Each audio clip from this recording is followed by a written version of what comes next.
it's hard to explain. They're like death scenes for VHS tapes. We put on googly eyes on the VHS tape, and then we have multiple different ways that they die. One of them is like a lion's den.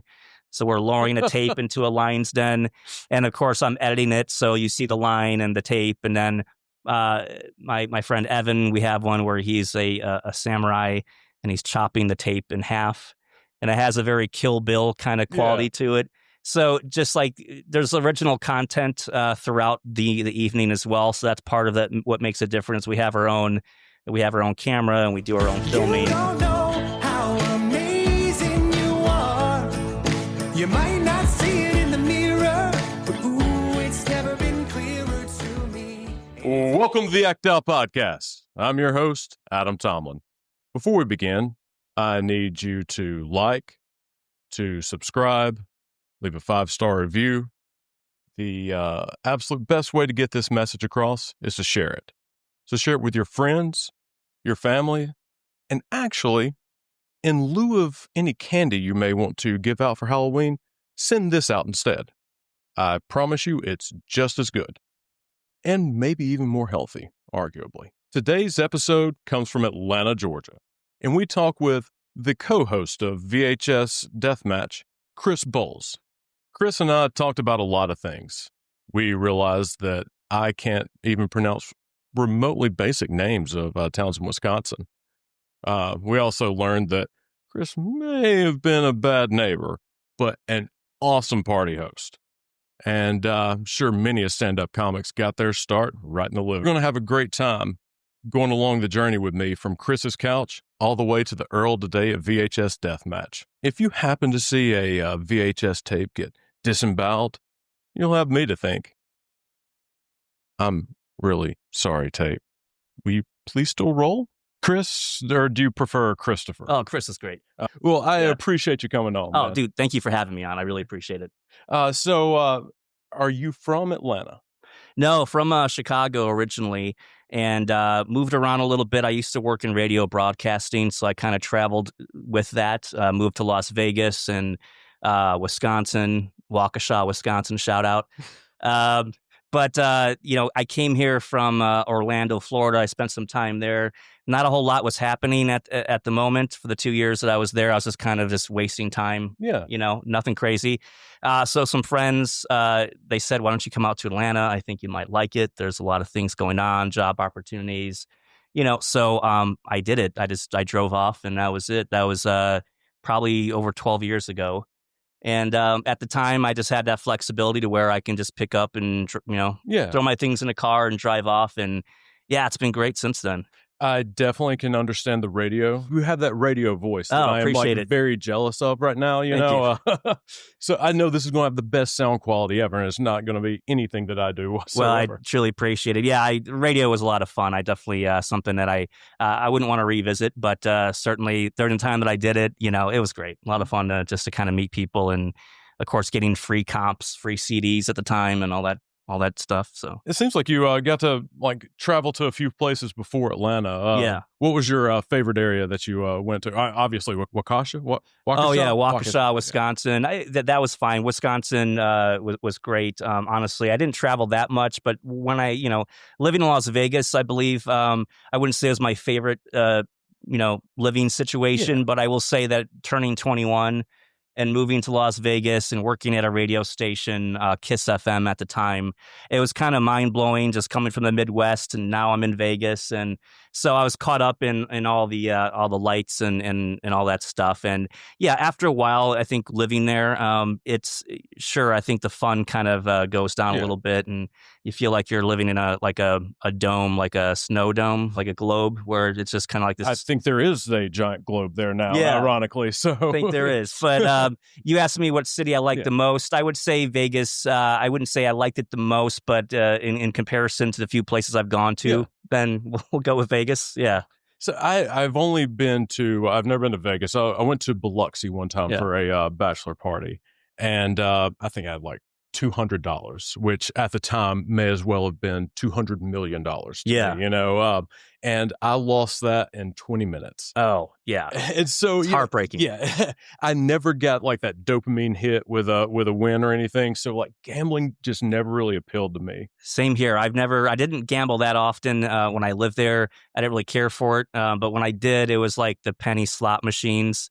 And it's like no one's really gonna every once in a while like somebody will come by with like a tray of drinks. Yeah, because they give you free drinks occasionally, depending on how much money you put into their machines. But after a while, when you're just sitting there doing the penny slots, then they kind of stop coming by. They're like, you got to get off that one, man. But yeah, so not much of a gambler either, and it's unfortunate. A lot of people they call it lost wages, Las Vegas lost wages because of all the people that they gamble, they lose a lot of money, and they're selling their houses and all these crazy things. So it's best not to do that. Yeah. I was a bit younger, and so in my younger days, I was a little drunk whenever I was there, and I like wandered away from my party, and I was trying to like find the hotel back, and I knew that there was a pawn shop like very close to the hotel. I was like, all right, so if I just see this pawn shop, I'm going to be close.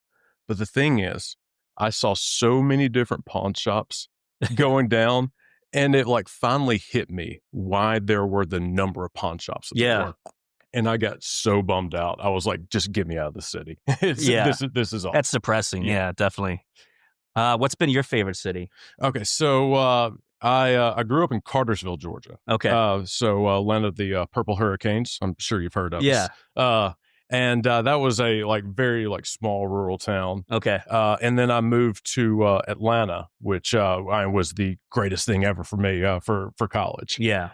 And so we spent maybe trying to think from 2005 all the way to yes, I was here for like 15 years. Okay. Met my wife here. We had our first kid here. It's like I love Congrats. Atlanta. Oh, yeah. Thank you, man. He's 2. Do you babysit perchance? I don't. No, I probably wouldn't be. I guess I'm not much of a babysitter with all the jobs I'm working. Well, I feel like I'm working all these jobs, but you have no idea the bullet you just dodged with that one, man. Yeah. He is a tiny tyrant, but he's super cute though. That's awesome. We loved Atlanta. It got a little too big. Yeah, and for me, I really like to be able to. I want to be close to water. And I want to be in a city where I can like walk to a lot of things. Yeah. And so Kaylin 2 years ago moved to Norfolk, Virginia, which is kind of like Southeast Virginia, like right along the coast. And so like the house that we live at now, it was built in like 1910. So it's like really old. Yeah. And lots of history. Lots of history, which I'm haunted? a huge history nerd. Probably. I feel like when I hear 1920s, 1910s, it's got to be haunted for sure. Yeah, no, I'm just kidding. But that's awesome though. So you guys definitely found like a good spot. Oh yeah, to raise a family and everything else. So that all counts, Yeah, man. Getting to be able to like so we can walk within like 15 minutes to downtown. Yeah, and that's really big. And we live right along a river. And there's like a canal that I can like, walk down and meditate, pretend like I'm Charles Dickens every once in a while with all the old houses. It's a lot of fun. That sounds cool. I love it. What's your favorite part of living in Atlanta? Favorite part, I think just the arts, the entertainment. I love the food out here as well. There's always some kind of new restaurant popping up. So I love the diversity, the art, entertainment, and just all that it has to offer, mainly with just live events and, connecting with people that are doing lots of different artistic things. There's like this, like a creative energy that is around Atlanta. It's almost contagious. So like whenever you get here, it's so big and so diverse that you can find your community. It may be hard, but you're going to be able to find your community if you search enough. Oh, yeah. I definitely agree. There's little pockets all throughout East Atlanta and Atlanta in general, Cabbagetown to East Atlanta Village and little 5 Points. And you're definitely going to run into, people that you click with. And if you like going out and, doing things, and of course that's definitely, that's the way to go. So how did you get your start in the entertainment industry? Yeah, it was kind of a weird start. It was I was living in East Atlanta Village when I moved here, and I had some roommates, and they decided, let's go ahead and throw some house parties. Mm-hmm. We'll get a PA system. We'll invite local bands to come and perform in the living room. So this became like a reoccurring thing on weekends, and mainly, those guys were kind of the force behind it. And then I was like, this is actually a lot of fun. We're just having people come over. We're not charging, but, the house is filling up with complete strangers, which isn't ideal for a lot of people. But at the time, being younger, we were okay with that. And, we called it the House with Eyes because the artwork on the house was actually 2 big eyes. Oh, wow. Okay. So that just became a weird thing. And it's just, a very, bohemian style looking house. And bands performed, and then I just kind of decided we should continue doing this, but maybe have some comedy. And a friend of mine mentioned, you should do comedy because why, mix it up a little bit. Yeah. And there's not many places that were having stand-up comedy shows in the living room of a home. Really, at the time, it was kind of non-existent. Maybe in other cities, but not so much in Atlanta. Probably even now, it's non-existent. It's not. Doesn't happen, and maybe there's safety reasons behind it. But so stand-up comedy became a thing, and I started kind of creating different names of the events and themes, and trying to work, advertising and marketing, and just getting more involved in conceptualizing what that show might look like. Mm. Sure, it's a stand-up comedy show, but maybe we can give it a title and do a couple of things, maybe give it a theme. And at that point, I was really, into it. I was making a lot of friends and networking with a lot of people. And the neighbors, they were okay with it. But eventually I felt bad for them because we have these, touring bands and touring comedians coming in the house and performing, and it gets a little bit loud. So I came up with an idea for a comedy show called 8-Bit Comedy Night. 8 comedians, 8-minute sets at Joystick Gamebar. I pitched it to them because it makes sense. 8-bit comedy, 8-bit graphics. So that was kind of my way of sort of figuring out, how can I brand this and attach it to a business where it makes sense. And so that, took off. It became successful around 2015. And then from there, I just, I started networking with other local businesses and developed other types of varieties of events. My original company was called Nerdlanta. Okay. And so it was live comedy shows and pop culture shows, anything related to just nerdy things that we're all into. Mm-hmm. And basically just diving deep into that. So karaoke events, trivia events. So sorry if I'm rambling here. No, man, you're fine. Actually, trying to connect the dots, but yeah. You said stand-up comic, and I consider myself a friggin' laugh riot. I am very, very comedically humorous. At the same time, I have always said there's no way in the world that I could be a stand-up comic because that is completely different skill set than actually being funny. I would agree. I attempted to go on stage. Okay, so I was going to ask you about that. I was more, producing kind of on the sidelines, sort of orchestrating. And honestly, there wasn't much that I had to do. Comedians, they come in, they perform, they do their thing, and it's hilarious. And, I was sort of just a smaller part of that. But yeah, I've done stand-up, or at least I can say that I've gone on stage once or twice. Yeah. So I don't know if I can say I've done stand-up, but yeah, that's kind of, it was deer in the headlights looking out at the audience as I was delivering my jokes and, kind of uncomfortable, but I'm glad I did it. But yeah, I'm with you. I can't wrap my mind around how to do that. I think it just takes a certain type of skill set and practice, and yeah, I can't do it for sure. You would have to have the thickest skin imaginable, especially in the beginning, because you're probably not even going to get hecklers. You're just going to get silence. Yeah. And to be able to withstand that silence and be like, you know what, I'm going to come back tomorrow. That is a special type of courage that, I do not think that I'd be able to have. I can't do it. I did go on a second time and I got a little bit more loose. I didn't look at my jokes necessarily. I kind of had them as an outline, but I sort of improvised. Yeah. And I found that to be better. And then I bribed the audience. That was part of it too. I was like, look, I know I'm not getting a lot of laughs here, but I've got a pack of cigarettes and some crackers in my pocket. I will give this to you guys if you just laugh at a couple of jokes. And that kind of worked. But I had to get a little bit more loose and get out of the format of it. How are you able to find your community of kind of the comedy scene and the nerd scene, and be able to combine those together? Yeah, I mean, back when it was a bit more relevant with Nerdlanta, it was really hanging out at Joystick and other places, Sister Louisa's church, and just people coming out to the events and me going to other events. So it's just a bit more organic. in terms of people we're meeting up, we're socializing. Before the pandemic, it was much easier to kind of do that. So it happened very organically. And then sometimes just through, Facebook. But honestly, it just came down to, social networking and being able to kind of, build, more relationships and go from there. Have you always been interested in kind of entertainment and maybe more like eclectic things, so to speak? Is that? Oh yeah, definitely. Yeah, I mean, ever just growing up as a kid, watching, I had in the 80s, just watching all these movies on HBO and late night cable TV. Watching Johnny Carson and different late night talk shows, Conan O'Brien. I've always been a huge fan of entertainment, and partially why I chose to work in radio was to kind of have a little bit of feed into that energy slightly. But yeah, movies, huge fan. I don't direct or film anything, but I love just horror movies specifically. Oh, okay. Old sci-fi. And that's what inspired me to kind of take a different direction in terms of what I'm doing currently. Growing up, I was so I was born in 1986. So I was kind of more of my films were like the late 80s, 90s, a lot of action movies. Oh, yeah. Jean-Claude Van Damme. Are you familiar with him? Oh, of course, yeah. The Muscles from Brussels. Greatest actor of our generation. He's amazing. He really is. He's done so many great movies, and Lethal Weapon and all these different, kind of cop buddy movies. And there's a lot of good stuff in the late 80s, early 90s. Well, I think you, I'm kind of now jumping ahead, but you reviewed Samurai Cop, didn't you, for one of your VHS Deathmatches? Yeah, the first one at Monday Night Garage, we did Samurai Cop versus Miami Connection. I think they paired really well.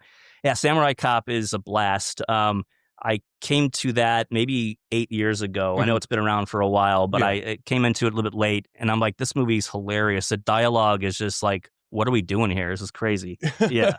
That, I think one of the penultimate fight scenes, I can't remember the main character's name now, but he had the long hair for all through the film. Oh yeah. And they thought that they were finished filming, so shaves it all off. Had to come back for reshoots. And the wig that he is wearing for that final battle scene. And it falls off a few times. Yes. It was a $30 woman's wig, and the director was furious at, I think Matt Hannon was the actor.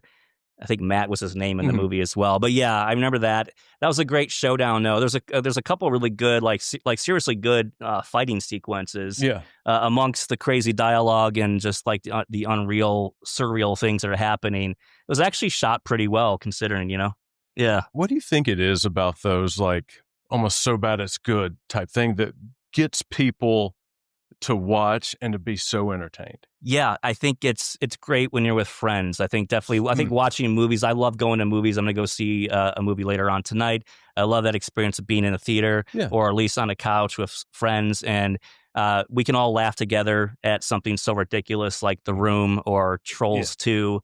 And it's more of a collective thing. It's also fun to do on your own. But for sure, I think it's, to me anyways, the so bad it's good. It's more of everyone's kind of involved in it. We're all in on the same joke. We know the acting is atrocious. We're all laughing at these things that are, I also love the fact that a lot of them are sincere. And they're not trying to be funny. Right. They're trying That's to actually. That's very important, actually. So that's the best part of it, when it's actually when they're sincere about it. And you know it because you're watching it and you're like, okay, they obviously thought this was going to be a genuine line to deliver. And, Yeah. So I have ADHD, and one of those things, I tend to get down rabbit holes, and I will have an intense interest in something. Oh, I can do that as well. Yeah. And I really got invested into the Room. Yeah. Tommy Wiseau. Yeah. That man, you were saying that it has to be unintentionally bad, very authentic.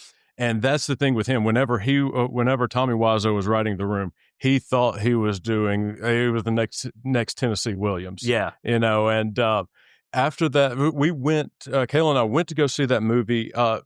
It was a theater right by the Majestic Diner, Plaza Theater. Yeah. That's a great one. And we went in there, and by that point I had already seen the movie, so I knew it was ridiculous, but I didn't quite know all the fanfare that was involved with it. And so whenever we were going in, people were throwing spoons at the at the screen. Oh yeah. And it turned out, I found out later, all of the prop photos for the scenes had pictures of spoons in them. They never replaced what the prop photos were for, like, the picture frames. And Wow. so, like, anytime a spoon would come on camera, they throw spoons. And there were, like, certain things. It was like the audience was really into it. Yeah. And it was the best experience I'd had. And like, I went in just knowing Kalen, but whenever I left, I felt like I had, 10 other friends. Oh, yeah. The Plaza is great. Genuine fans of films. I was just there recently to go see the Toxic Avenger, the newer one that came out. And yeah, same thing. I think it's just a place where you can go into, and it's encouraged to be interactive with the movie. Rocky Horror Picture Show, they do their, I believe, once Saturdays.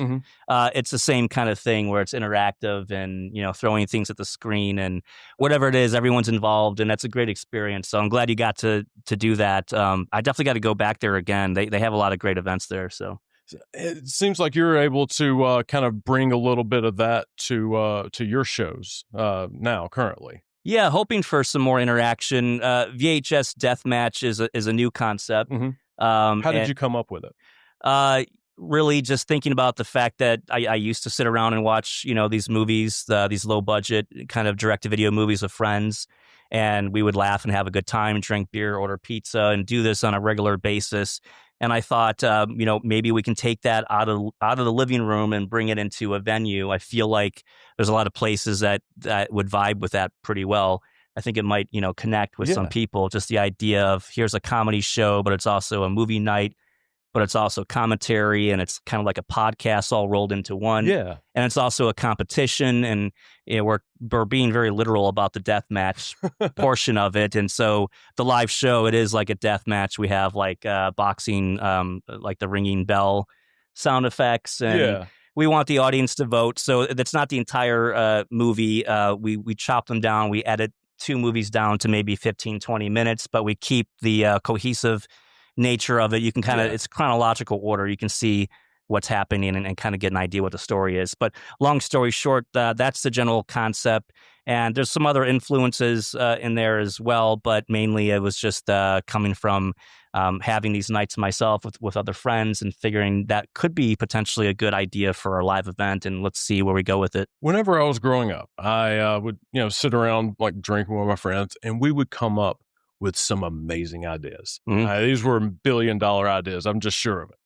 But the thing is, we never could take that next step after, like, oh man, this is great. Yeah. But we couldn't do that, like next step afterwards. Like you and your buddies are talking like, hey man, I think this is a good idea. Yeah. How did you know what the next step was supposed to be, and what did you do? Yeah. So, I mean, really the time when I was watching a lot of B movies, that was a little bit earlier on, maybe 10 years ago or so, but the memory still stays with me, and the fun that I had in terms of like deciding, what I will say is, just to backtrack, I've been out of the event production for about 7 years and really just kind of dialed down and focus more on full-time work. But I think for me, what got me going was just being bored and realizing that I got to do something creative and something fun. So that was my main motivation is, if I'm going to be working full time, which I am, I would like to have something for me to do. I'll do something for them. And obviously for me, because I have to pay the bills, but I want to have a little bit of a mixture of work and then some creative fun to do later on. So that was what inspired me, is just let's do something cool. Let's spend some time to think about it. So I gave myself, several months to kind of just, figure it out. What are we doing? What are we going to call it? What's the theme? Yeah. And that just kind of went from there. So main inspiration was just boredom, honestly. Hey, boredom is a hell of a motivator. Yeah. I mean, it really is. If you're just twiddling around, the brain doesn't like to be in that kind of just like stasis, so to speak. Yeah. The monotony is, it's a bit of it's not fun. So yeah, you gotta break out a little bit. Do you kind of find yourself having trouble to be able to balance between, like having to work full time, pay all the bills, and, have this like entertainment side as well? Yeah, it could be a bit of a struggle. It's definitely, it feels like I'm working 2 jobs. And I said earlier, I'm working multiple jobs. Really, it's just the one job that I have. But then putting things together, the editing, the marketing, I'm still fairly new to promoting and Instagram, and so these are all things that I'm having to learn. It takes extra time. So yeah, it definitely, I would say it consumes a good bit of my time, but I'm still satisfied doing it at the same time. So it might be I guess the point is, yes, it definitely is time consuming, but I have fun doing it, so I don't mind it as much.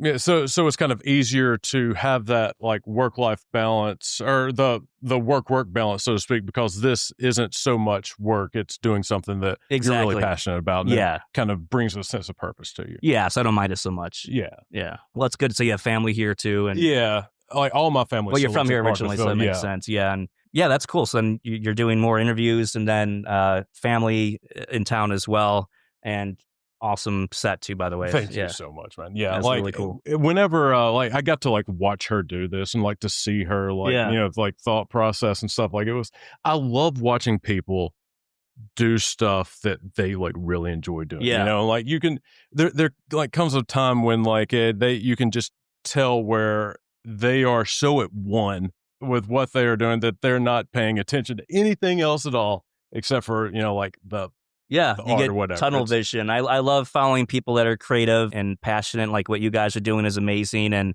like this is something that I definitely I respect the game. If you want to call it a game, I don't know what you call it, but basically just like the grind is what I meant to say. Yeah, because it is a grind, but it's also creative, and it's cool. And this thing pops too, like in the video clips, the thumbnails. Like this definitely it shows really well. It comes out nice. Yeah, I'm definitely happy with it. Yeah, growing up, I was like we have so many home movies of like me like interviewing my sister and like just like hamming it up in front of a camera, and like it's something that like I've always been very comfortable.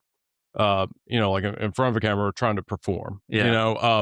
That part, and then like having like cool conversations with cool people, like like that's the best thing ever. It is everything outside of that is unbelievably hard for me. Like you had said the promoting, it feels so weird to have to promote myself. Like I'm like I feel like I'm like full of myself or something if I'm doing that. I agree with you. It's a little uncomfortable. Yeah, especially like part of my promotion is printing out flyers and going into shops and talking to people, which I don't mind talking to people, but I'm like, oh, can you put up my flyer, please? And it just feels weird. I don't know if that's necessarily something that you're dealing with, but just promoting, you're still kind of having to, hey, here's my thing. Please like here's me. And and also like a podcast is not exactly known as a selfless endeavor, So there's like there's one thing of like me going in front of saying like, hey, have you considered listening to the podcast? Yeah. And then it's also, this guy is he's so full of himself that he actually thinks people want to hear what he has to say, But people will.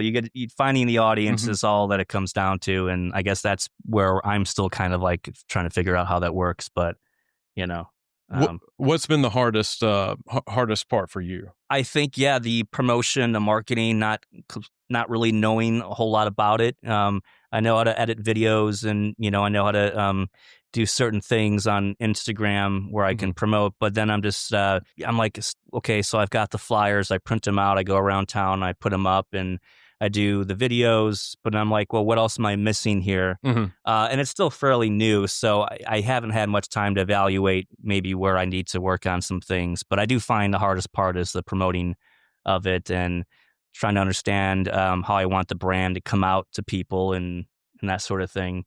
Absolutely, the easiest part is watching the movies, the editing part of it, and coming up with just writing some things out. So how have you been able to kind of maintain your maintain that sense of drive and wanting to move forward whenever maybe you're not quite getting enough feedback, even where like if you're not really hearing enough back to like, hey, I don't know if people are really resonating with this or not, like how are you able to kind of like still move forward?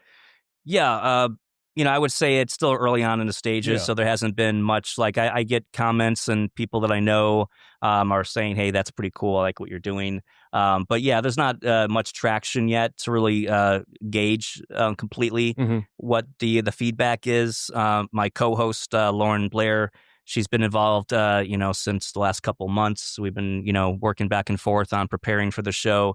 very supportive. She loves what I'm doing, what we're doing together collectively. So outside of that, just to answer your question, it's still kind of early. People seem to be liking it. Whenever I do go out and do a flyer drop, it's nice to be able to talk to people. And everyone seems to be having, like, they're excited to see the flyer. They like the idea.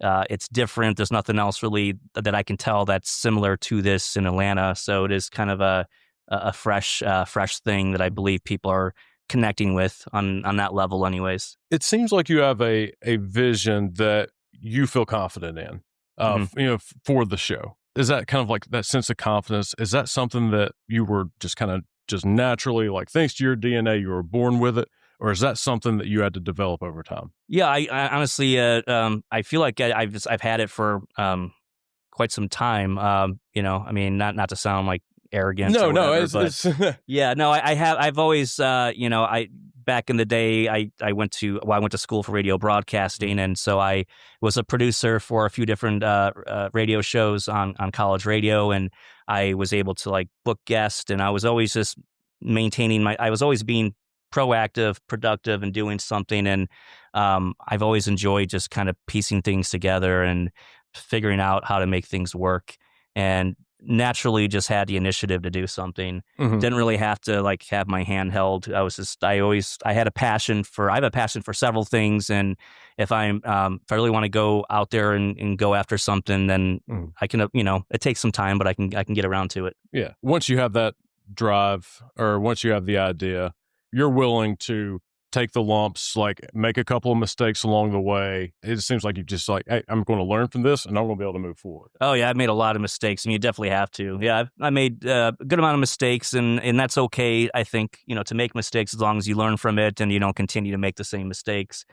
And even if you do continue to make the same mistakes, eventually you have to, like, put things in perspective and learn from it so you can get better. So yeah, I've had a lot of, in any choice I've made in life, whether it's pursuing radio or event production or what have you, there's been a lot of mistakes, but it's good to have that, I think, at least at the early start. Well, they say experience is the best teacher. It only comes 20 seconds too late. Yeah, that's exactly it. Yeah, sometimes it is too late, but it's not too late to at least adjust and figure out something else. So I think that was actually one of my biggest hurdles in ever wanting to start anything, especially like a podcast. Yeah. I don't know why I'm pointing at the backdrop for it's a cool the symbol of the podcast, but I had this idea that I had to be perfect from the beginning. A mistake would have been a threat to my, survival. Essentially, a mistake would have been absolutely fatal. Yeah. And so it took me a lot of therapy, actually, to be able to get to a point where, like, making a mistake it's not the end of the world. Right. It's actually could be a good thing if you use it right. Yeah. It seems like, though, you had that lesson from the beginning. You didn't have to spend $20,000 in therapy. Yeah, no, I do agree with you. Like, that mindset too. I've had those feelings of this has to be perfect, and I'm pretty hands on with everything, and it has to be exactly so. And if this goes wrong, then it's a disaster. And then if especially with live events where there's, we're using the laptop, we're using the projector, multiple things are happening. A lot of you're relying on technology, and if that goes out, then it kind of gives me a bit of anxiety. But yeah, that's a back and forth struggle. But for the most part, I believe that you're right. Though it's like it's not. I'll have those moments where I'm thinking this has to be perfect, but I've realized honestly along the way that things can be messed up, things can go wrong, and if I can just rebound from that and joke on it, if a mic goes out or if something happens, I think it's just always best to use humor and just to kind of you can go ahead and note and mention what happened, the mistake that happened, but also just kind of joke about it, and people a bit more, I think they'll excuse it. Especially if you own it and then move forward, like you're almost like, yep, this was exactly supposed to happen. Yeah. I think people almost respect you more. Yeah. So you said you majored in psychology. Why do you think? Yeah. I wish. Why do you think that humans have that, like, perfectionistic tendency where they want everything to be perfect? Yeah, I think it's because the ones that have that way of thinking, it's not a lot of people. It's a lot of people, but it's less than I believe. They really truly care about what they're doing, and so I think if you care so much about something, you want to see it to be perfect, and so I believe that's where that comes from. It's just that perfection, wanting things to be perfect, probably stems from caring about what you do, and it's not a bad thing. Right. I think it's a good thing. But there's people who don't really care so much about the outcome of how things go, and I mean that's fine too. But I don't know. I feel like the person that's more of a perfectionist that cares more is probably going to get a better results out of what they're doing than those that are just like that's fine. We could half-ass it. Well, get better results, but at the same time would at a higher cost to themselves. Yeah, because the cortisol and the stress that the perfectionist puts in. The stress is real. Yeah, that's the other tail end of it too. I guess is okay. Maybe you're getting the result that you're looking for, but also how are you doing? Because you have to kind of think about.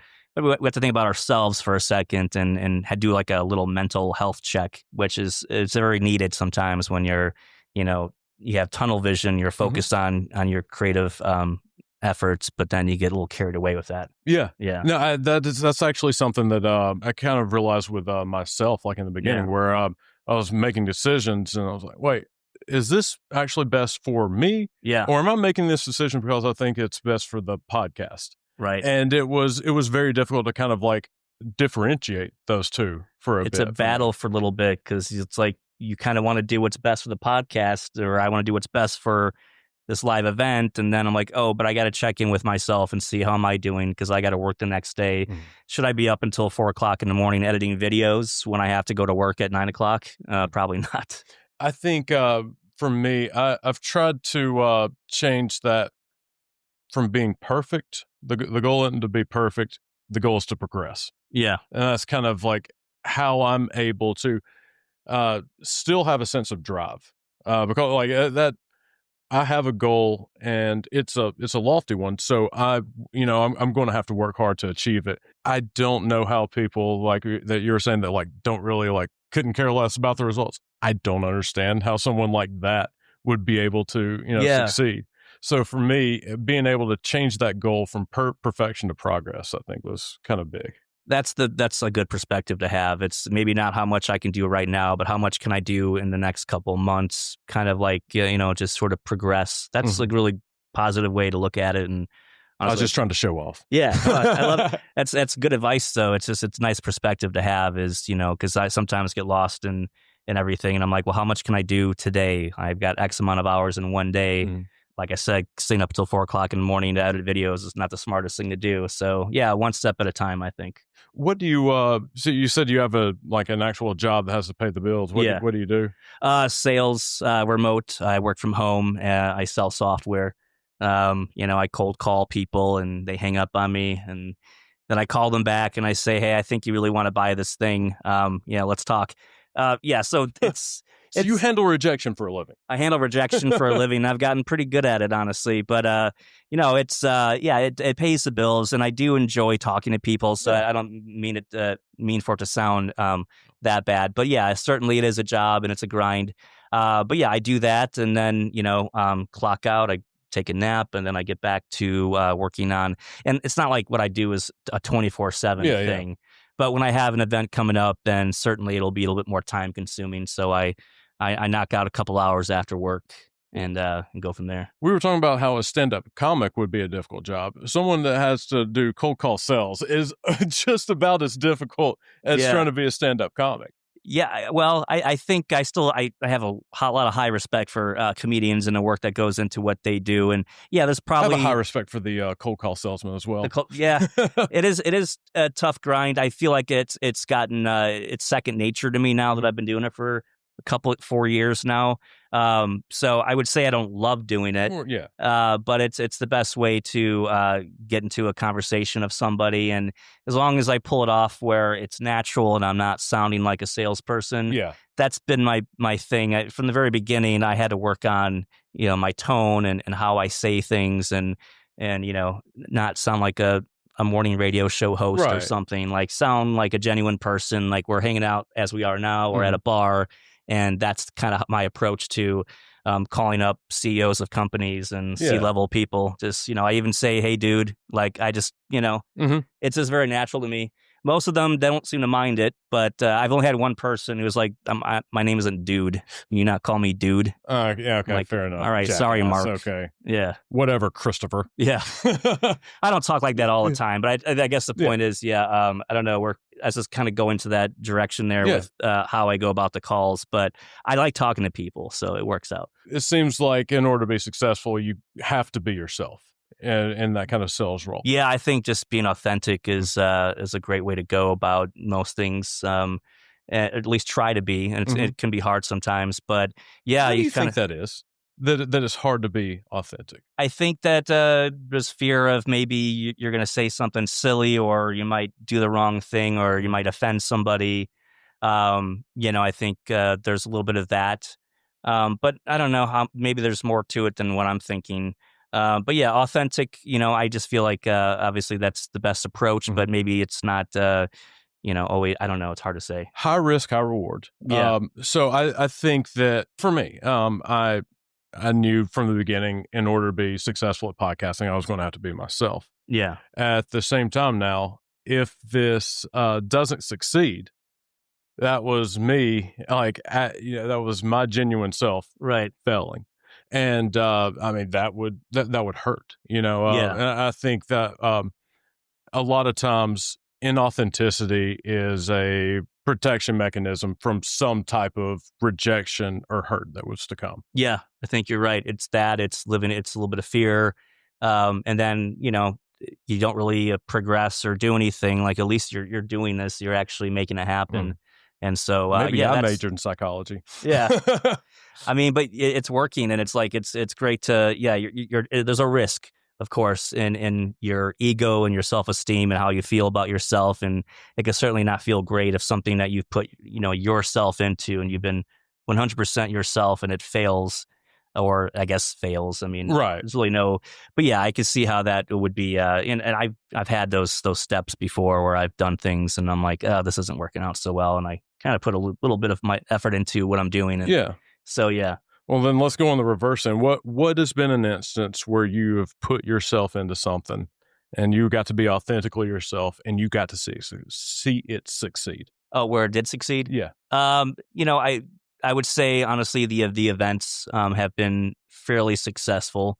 I've learned a lot from the time that I've been, putting shows together, and learned how not to do certain things. And but yeah, the events, I think, there's just one event right now, the monthly event. But I've seen success there. I've seen success in anything that really I apply myself to. Radio broadcasting, I guess I keep mentioning that, but that was like something I was very, very passionate about for like the longest time, listening to Howard Stern and different DJs growing up in Chicago, listening to Q101. So I had all these DJs I like to listen to, and I'm probably rambling here, but no, you're fine. A lot of passion. So really anything that I have a passion for, I do find that I'm able to succeed in. I mean, there hasn't been too many things that I've really tried to attach myself to other than that, or illustrating. I used to like to illustrate quite a bit.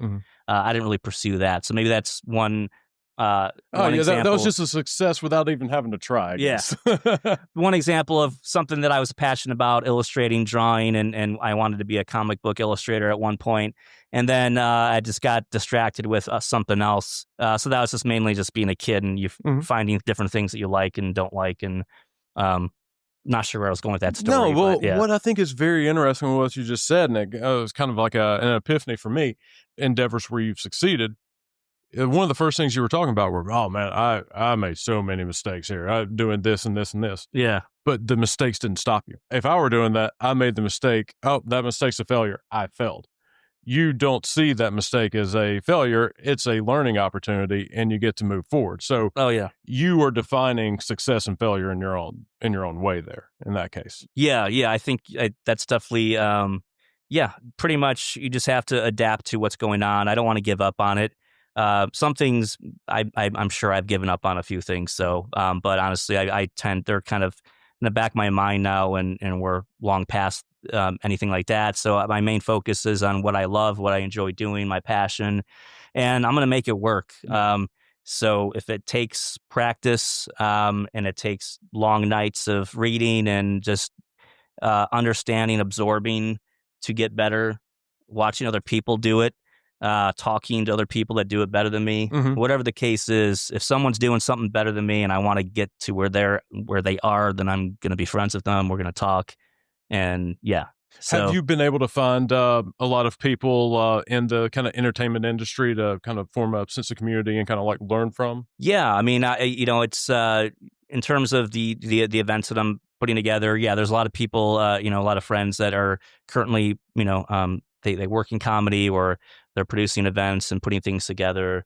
Yeah, so I do try to, hang out with people that are, we're all kind of on a similar page. My network of friendship. I mean, I have, a good group of friends. I don't really go out as often as I used to. So I suppose maybe my circle is kind of, getting a little bit tighter, but I have really good, solid friends and family, some that live in the city, some that live elsewhere, Chicago, Indiana. But to answer your question, yeah, I do, surround myself with people that are doing similar things, and I can always kind of feed off their energy and maybe vice versa and get some words of wisdom and understanding. Yeah. So, well, it seems like what is it called? 80s VHS Deathmatch. Is that the name of your show now? Oh, just VHS. Oh, Deathmatch. VHS. Oh, I thought, why did I have 80s in there? So, well, it is. There's a lot of 80s and 90s. I'm pigeonholing you, man. Yeah. No, that's all right. Yeah, just VHS Deathmatch. But yeah, 80s content. I believe this episode is going to air October 30th. Oh, perfect. Y'all have an event October 31st, do you not? Yeah, that's the night before. So Thursday. So Friday we have the show at the Earl in East Atlanta Village. And it's Chopping Mall versus Death Spa. Okay, I haven't seen either one. They're very entertaining. They're low budget movies. Roger Corman was actually the producer, I believe, of Chopping Mall. I think his wife was the writer of it, and Roger Corman is just kind of like the king of doing the low budget stuff. Yeah. Death Race 2000 and Little Shop of Horrors, the original. Yeah. So they're great watches. They're unbelievable. The dialogue, they're a lot of fun. So how did you decide those two movies? And we walk through your process essentially, like how you kind of put something together. Yeah, the pairing for me is it's mostly important. If we're doing a death match, I want to have movies that at least are a little bit similar. They feel like they belong in the same universe. I've just known of these two movies, Chopping Mall and Death Spa are one of my favorites actually from the 80s. And I just figured, a mall, and then we have killer robots in a mall going after teenagers. And then we have a spa, which is it's like a gym and a health club all rolled into one. Yeah. It just kind of feels like a suburban nightmare a little bit. Malls and death spas and spas, I mean. So it just kind of feels like it belongs to that same universe. And then if you watch the films, you'll see that even aesthetically, they kind of look similar. Okay, so what do? You're as you're watching the movie, are you is your brain already working trying to pick out scenes ooh, yeah, this would be good to put in, or do you have to watch it a couple times through, or writing notes and then kind of piecing it together that way? I watched the entire film, both films, and then as I'm watching it, I am looking for scenes, and I actually watch and edit at the same time. Oh wow, okay. So I'll just I'll look for all the scenes that kind of stand out. And again, I'm still kind of trying to keep things in chronological order somewhat to an extent so people can watch it for the first time they haven't seen either movie and at least get something out of it. But yeah, I kind of just watch and edit, and then that can go on for several hours usually. But sometimes it takes maybe 2 days to do so. Do you have a script? Or with your partner, is it Katie? Or? Lauren, yeah. Yeah. So do y'all have a script, or is this all kind of improvised? It's improvised, but we do have, there's a little bit of work that goes into the talking points. So yeah, when we introduce ourselves, there's a little bit of a script, but it's mostly just outlines. But we try best not to look at that. It's just sort of in case we mess up here, we got something on paper so we can refer to that. And then during the conversations, we have a couple of roundtable discussions where we watch a clip block, 5-6 minutes of footage. and then we have our commentary, and then we go back to more footage, and then we have our commentary. So throughout that process, I do have like notes on different things that are happening throughout the movie. I have like a highlight list. So I write down everything. It's all the things that I think are funny that stand out. And I just kind of list them all. And then it's just optional. But if we get lost in our thinking process and what we're saying isn't quite connecting, then we, again, have that. So for me, it's mostly like a safety measure of let's try to riff and be casual and we're watching it and everything we're saying is off the cuff. But in case we need it, then we have like actual talking points to look at. So it's a fine balance of use them if you can, because it does sound a bit more professional to have something at least in front of you, but not, rely on it completely. What do you think it is about your show that kind of sets it apart from other things, live events in Atlanta? I think it's a combination of a few things. It's a movie night. It's a comedy show. It's like a live podcast. It's weird. It's chaotic. We have it sounds awesome. I appreciate it. The audience, it's interactive. The audience can vote on which movie is the best or the worst. They're not watching the entire films. They're watching like some of the best scenes out of those films. And the voting system is kind of cool. There's a QR code. They scan that. They get to pick the title that they want to be the best or the worst. Yeah. And we also have this new thing that we added where they get to choose how the losing movie or VHS tape dies. So we have a loser, we have a winner, we have a loser, and we have these pre-recorded videos where they're basically it's hard to explain. They're like death scenes for VHS tapes. We put on googly eyes on the VHS tape, and then we have multiple different ways that they die. One of them is like a lion's den. So we're lowering a tape into a lion's den. And of course, I'm editing it. So you see the line and the tape. And then my friend Evan, we have one where he's a samurai and he's chopping the tape in half. And it has a very Kill Bill kind of quality to it. So just like there's original content throughout the evening as well. So that's part of that. What makes a difference. We have our own camera and we do our own filming.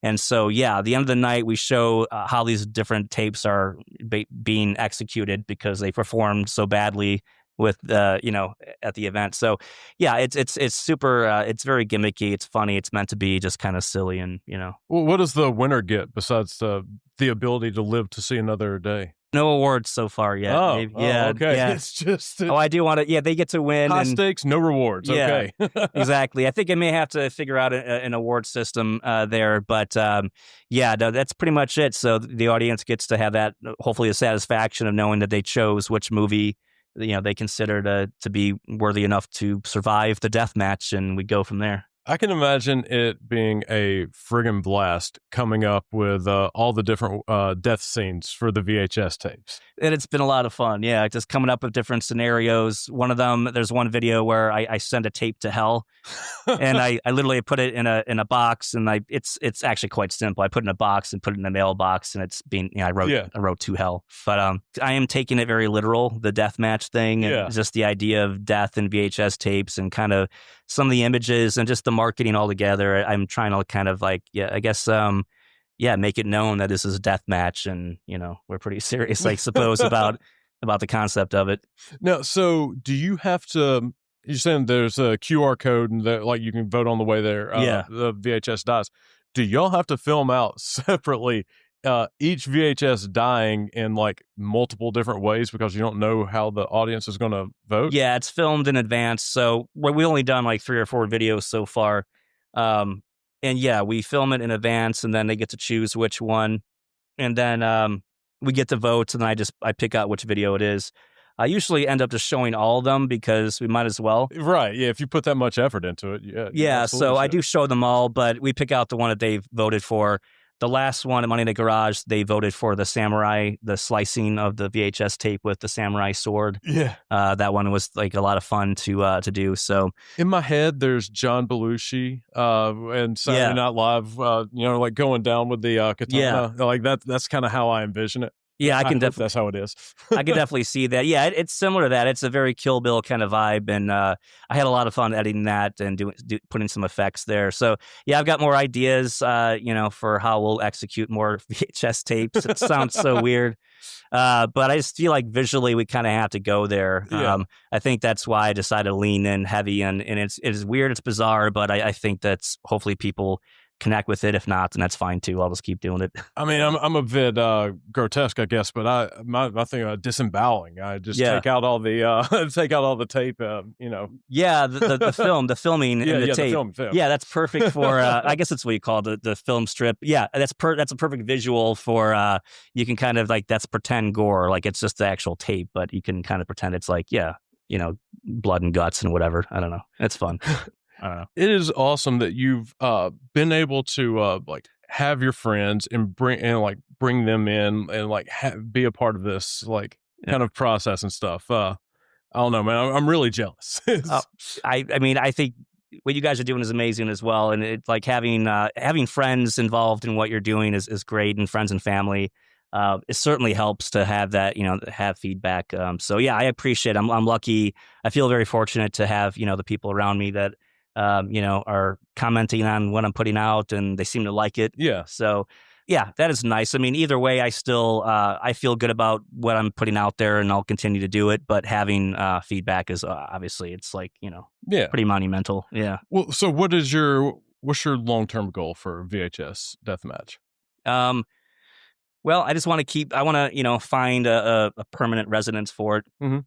So, having a place that I can. I can do it monthly would be nice. Kind of get it off the ground here in Atlanta. I would love to have more people come out to the events and basically just kind of see it progress. Mm-hmm. And then, I mean, maybe we'll see about. I would love to go on tour with it at some point, but that's way down the road, and we got to get our everything in gear. In terms of just what we're doing locally. But yeah, what I would like to see is that we have a good turnout. People are enjoying it.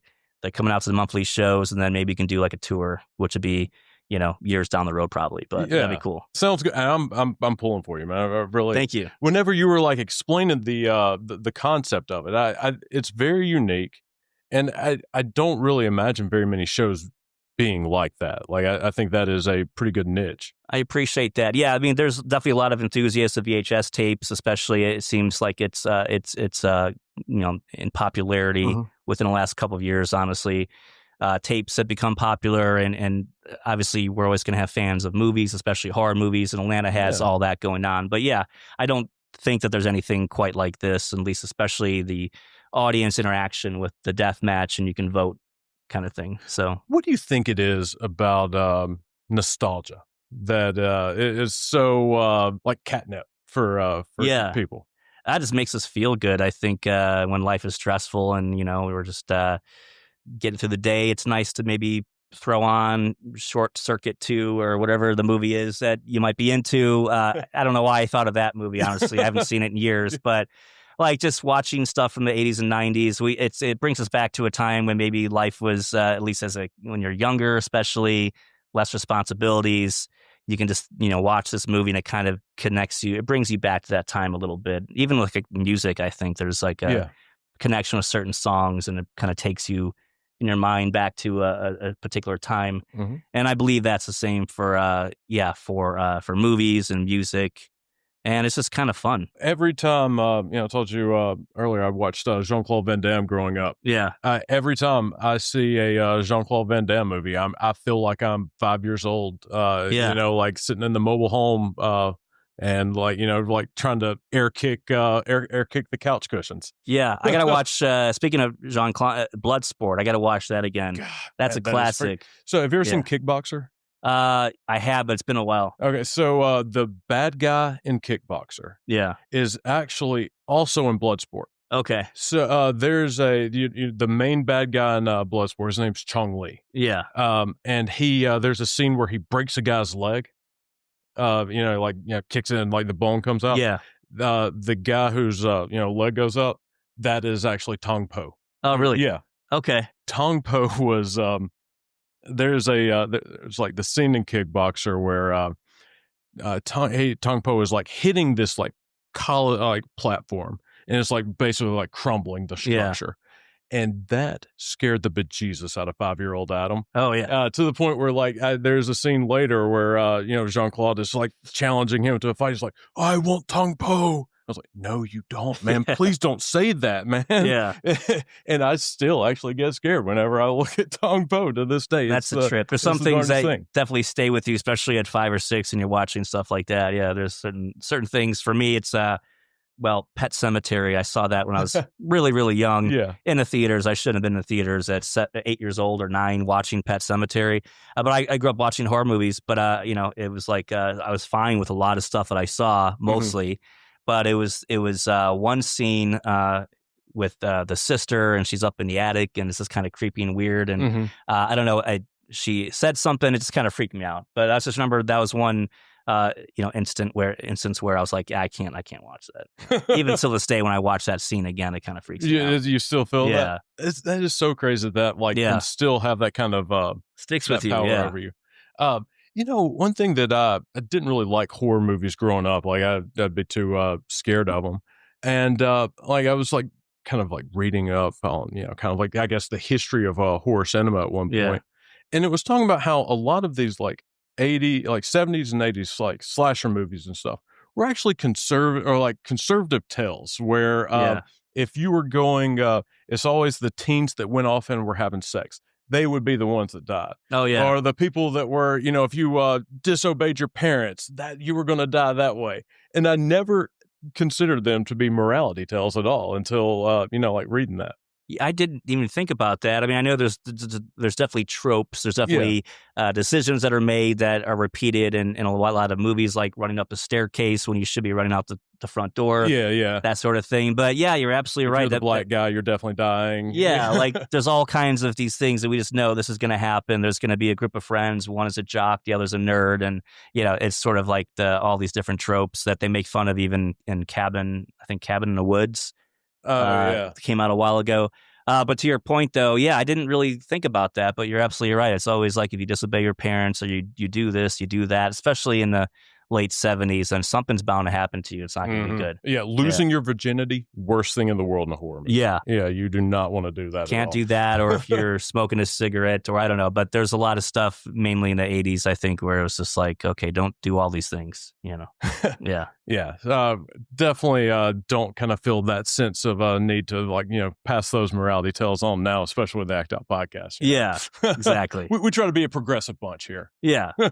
Yeah, it works. But I do love horror movies. I understand, though, it's not for everybody. Certainly can be difficult to watch, I guess, when growing up as a kid. There's certain, I don't know.